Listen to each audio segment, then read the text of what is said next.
how do you spend your days now? Like, what do you allocate most of your time to?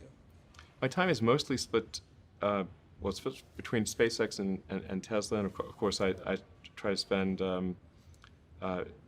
it's a part of every week at OpenAI.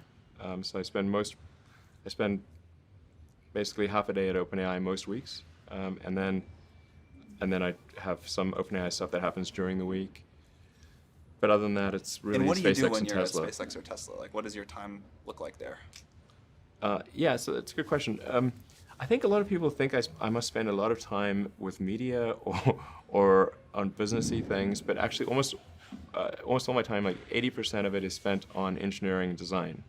Engineering and design. So it's developing next generation product. That's 80% of it.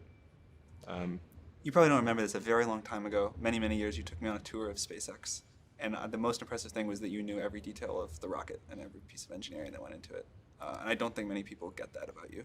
Yeah, I think a lot of people think I'm kind of a business person or something, which is fine. Like, business is fine, but but really, it's it's like at SpaceX.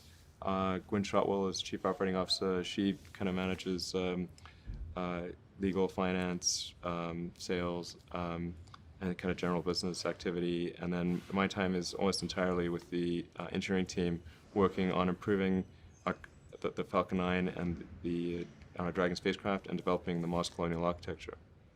And then at Tesla, it's working on the Model 3 and some in the design studio, typically half a day a week, dealing with aesthetics and look and feel things, and then most of the rest of the week is just going through engineering of the car itself, as well as engineering of the factory.